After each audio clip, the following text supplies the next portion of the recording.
एक बार महाराज जी पहाड़ी इलाके में सत्संग करने के लिए गए। वहाँ पर लोग जात पात को बहुत मानते थे। वहाँ पर सत्संग घर बन रहा था और रोज़ ही वहाँ पर सेवा होती थी, रोज़ लंगर बनता था। वहाँ पर महाराज जी ने 2 घंटे सत्संग फरमाया। सत्संग करने के बाद महाराज जी ने संगत को बोला, अगर किसी को कुछ पूछना है तो वो पूछ सकता है। संगत में से एक आदमी रोते हुए उठा और बोला, बाबा जी, मैं छोटी जात का हूँ, जिस वजह से मुझे यहाँ पर कोई अच्छे से बात नहीं करता और न ही कोई सेवा करने का मौका देता है। मैंने सोचा था कि मालिक के दरबार में सब बराबर हैं, लेकिन ऐसा नहीं है। मैं आपसे पूछना चाहता हूँ कि यहाँ पर ऐसा भेदभाव क्यों किया जाता है। महाराज जी ने बड़े ही सख्त शब्दों में कहा, कोई नहीं, जब तक मालिक बड़ी जात वालों को छोटी जात में जन्म नहीं देता, ये बड़ी जात वाले सुधरेंगे नहीं। बाबा जी के गुस्से के ये अल्फाज सुन करके सब ने महाराज जी के आगे हाथ जोड़ लिए और माफ़ी मांगी। महाराज जी ने फरमाया, अगर हम किसी इंसान को नीचा समझते हैं या उससे नफ़रत करते हैं तो याद रखो, हम उस मालिक को ही नफ़रत कर रहे हैं।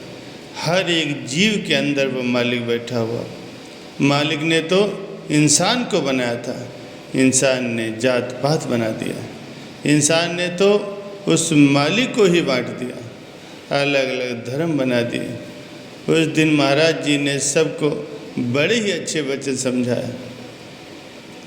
इंसान अगर अपना सफ़र पूरा करके जब उस मालिक के पास वापस जाता है तो वो कुल मालिक उससे ये नहीं पूछता तुम कौन सी जात के हो। वो तो उसके कर्मों का हिसाब किताब खोलता है और उसको उसके कर्मों के हिसाब से ही फल देता है। प्यारे सज्जनों, इसलिए हमें भी चाहिए कि मालिक की रज़ा में रहें, कभी भी किसी को छोटा न समझें। जो भी ये सोचता है कि मैं बड़ी जात का हूँ, केवल मुझे ही भक्ति करने का अधिकार है, तो वो सबसे बड़ा मूर्ख है। एक बादशाह था, वो जब भी नमाज के लिए मस्जिद जाता था तो 2 फकीर उसके दाएं और बाएं बैठा करते थे। दाएं तरफ वाला कहा करता था, या अल्लाह, तूने बादशाह को बहुत कुछ दिया है, मुझे भी दे दे। लेकिन बाईं तरफ वाला कहता था, ए बादशाह, अल्लाह ने तुझे बहुत कुछ दिया है, मुझे भी कुछ दे दे। दाईं तरफ वाला फ़कीर बाईं तरफ वाले से कहता, तो अल्लाह से मांग, बेशक वह सबसे बेहतर सुनने वाला है। बाईं तरफ वाला जवाब देता, चुप कर बेवकूफ़। एक बार बादशाह ने अपने वजीर को बुलाया और कहा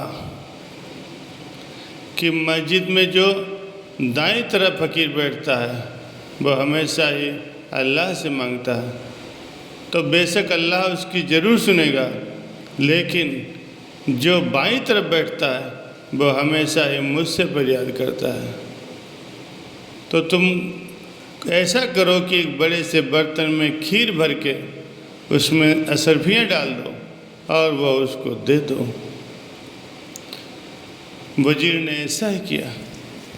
अब वो फ़कीर मज़े से खीर खाते खाते दूसरे फ़कीर को चिढ़ाता हुआ बोला, बड़ा आया अल्लाह देगा कहने वाला, ये देख, बादशाह से मांगा और मिल गया। खाने के बाद जब उसका पेट भर गया तो उसने खीर से भरा बर्तन उस दूसरे फ़कीर को दे दिया और कहा, ले पकड़, तू भी खा ले बेवकूफ़। अगले दिन जब बादशाह नमाज के लिए मस्जिद आया तो देखा कि बाईं तरफ वाला फ़कीर तो आज भी वैसे ही बैठा है, लेकिन दाईं तरफ वाला फ़कीर गायब है। बादशाह ने चौंक कर उससे पूछा, क्या तुझे खीर से भरा बर्तन नहीं मिला था? फ़कीर ने कहा, जी महाराज, मिला था। क्या लजीज खीर थी, मैंने खूब भरपेट खीर खाई। बादशाह ने कहा, फिर?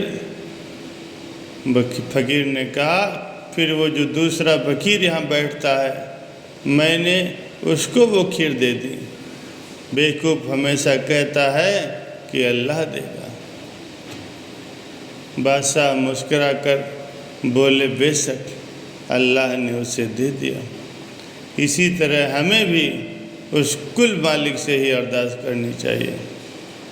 एक बार एक संत जी अपने शिष्य के साथ जंगल से जा रहे थे। ढलान पर निकलते हुए अचानक ही शिष्य का पैर फिसला और वो तेजी से नीचे की ओर लुढ़कने लगा। वो खाई में गिरने ही वाला था, तभी उसके हाथ में बांस का एक पौधा आ गया।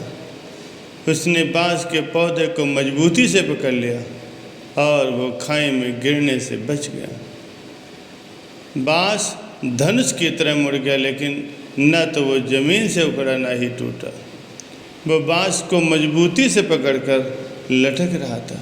थोड़ी देर बाद उसके जब गुरु पहुँचे तो उन्होंने हाथ का सहारा दे करके उस शिष्य को ऊपर खींचा और दोनों ही रास्ते पर आगे बढ़ चले। राह में संत ने शिष्य से कहा, जान बचाने वाले बांस ने तुमसे कुछ कहा या तुमने कुछ सुना? शिष्य ने कहा, नहीं गुरुजी, शायद प्राण संकट में थे इसलिए मैंने ध्यान नहीं दिया। मुझे तो पेड़ पौधों की भाषा भी नहीं आती। गुरु मुस्कुराए और बोले, खाई में गिरते समय तुमने जिस बांस को पकड़ लिया था वो पूरी तरह से मुड़ गया था, फिर भी उसने तुम्हें सहारा दिया और तुम्हारी जान बचा ली। संत ने बात आगे बढ़ाई, बांस ने तुम्हारे लिए जो संदेश दिया था वो मैं तुम्हें बताता हूँ। गुरु ने रास्ते में खड़े बांस के एक पौधे को खींचा और फिर छोड़ दिया। बांस लचक कर अपनी जगह पर वापस लौट गया। हमें बांस की इसी लचीलेपन की खूबी को अपनाना चाहिए। तेज हवाएं बांसों के झुरमुट को झकझोर कर उखाड़ने की कोशिश करती हैं, लेकिन वो आगे पीछे डोलता हुआ मजबूती से धरती पे जमा रहता है। बांस ने तुम्हारे लिए यही संदेश भेजा है कि जीवन में जब भी कोई मुश्किल दौर आए तो थोड़ा झुककर विनम्र बन जाना, लेकिन टूटना नहीं, क्योंकि बुरा वक्त निकलते ही पुनः अपनी स्थिति में तुम दोबारा पहुंच सकते हो। शिष्य बड़े गौर से सुनता रहा। गुरु ने आगे कहा, बांस न केवल हर तनाव को झेल जाता है, बल्कि ये उस तनाव को अपनी शक्ति बना लेता है और दुगनी गति से ऊपर उठता है। बांस ने कहा कि तुम अपने जीवन में इसी तरह से लचीले बने रहना। गुरु ने शिष्य को कहा, पुत्र, पेड़ पौधों की भाषा तो मुझे भी नहीं आती। बेजुबान प्राणी हमें अपने आचरण से बहुत कुछ सिखा देते हैं। जरा सोचिए कितनी बड़ी बात है। हमें सीखने के सबसे ज़्यादा अवसर उनसे मिलते हैं जो अपने प्रवचन से नहीं बल्कि कर्म से हमें लाख टके की बात सिखाते हैं। हम नहीं पहचान पाते तो ये हमारी कमी है। जीवन में तकलीफ़ उसी को आती है जो हमेशा ही जिम्मेदारी उठाने को तैयार रहते हैं, और जिम्मेदारी लेने वाले कभी भी हारते नहीं।